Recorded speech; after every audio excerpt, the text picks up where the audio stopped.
Well, we can all use a refresher course that would make Emily Post proud. We'd like to welcome back our Queen of Courteousness, Diane Gottsman, National Etiquette Expert and founder of the Protocol School of Texas. So good to see you again. It's so good to see you. Happy holidays. Happy holidays to you as well. This time of year is a great time to practice our pleases and thank yous. If there's ever a time during the year, this would be it. That's right, and so much more. Yeah, indeed, indeed. And I think something that we wanted to focus on are gatherings, because that's what a lot of people are going to be doing here in 2021, unlike last year. So what are some of the things that people should keep in mind when, say, being a guest invited to someone's home for the holidays? Exactly. You know, we are getting back together and everyone is coming together with different comfort levels. So first and foremost, I think we have to be respectful of each other's comfort levels. Greetings are going to be a little bit awkward because some people will be a hugger, others will be a kisser, some will not want to shake hands. So I think that you watch the other person's body language, even if it's your own family members, and kind of follow their lead. Or you can simply say, are we hugging? Are you comfortable hugging? Because if you're comfortable, but they're not, then you have to respect their wishes as well. But, you know, it is all about being a great guest, whether you were going to someone's home for a small gathering or you were going to your family's home.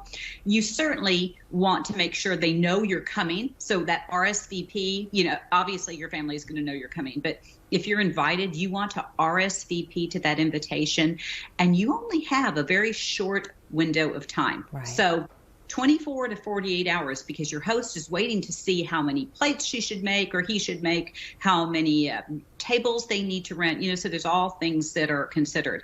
And then when you arrive, don't show up with a +1.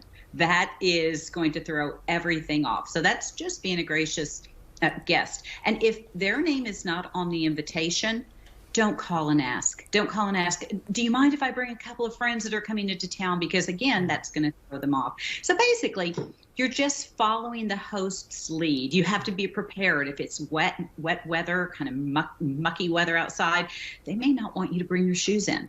So wear clean socks. Okay, and then when you say, though, not to bring a +1, but what if the host did not realize that you had a mate? Would it be okay to say, you know, I am dating this person, or I did get engaged to this person, may I bring so-and-so?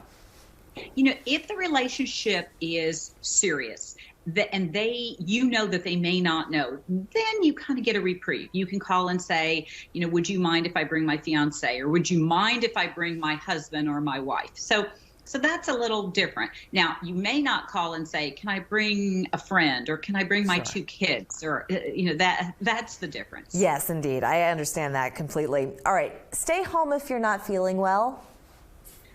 Oh my goodness. You know, I know this is a time for allergies, and that's what most people say when they're not feeling well, oh, just allergies. But if it's going to make other people feel uncomfortable, or if you are running a slight fever, just do everyone a favor. And that's the one time you can call and cancel at the last minute. You don't want to call and cancel at the last minute, or even a week in advance if you get a better deal. You don't want to better deal your host. That's right. But if you are feeling poorly, please stay home. And some very common sense things, like don't text at the table, don't reprimand the host's children or their pets. So these are kind of sensical things that people just shouldn't, you know, they should mind their P's and Q's, stay in their lane.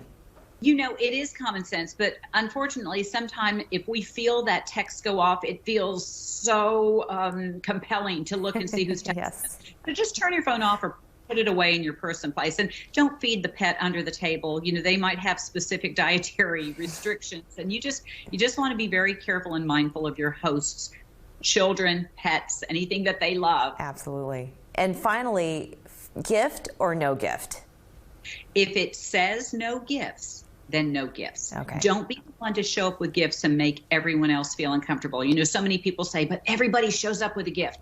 You do the right thing and follow the instructions on the invitation that says no gifts, please. Indeed. And if they do bring gifts, as a host, don't feel compelled to open the gifts in front of your other guests. Be courteous to the guests that did mind the rules, followed their P's and Q's. Absolutely. Miss Diane Gottsman, thank you for joining us. It's been such a pleasure as always. Always fun. I'm so happy to see you. Happy to see you. Happy holidays. We're back after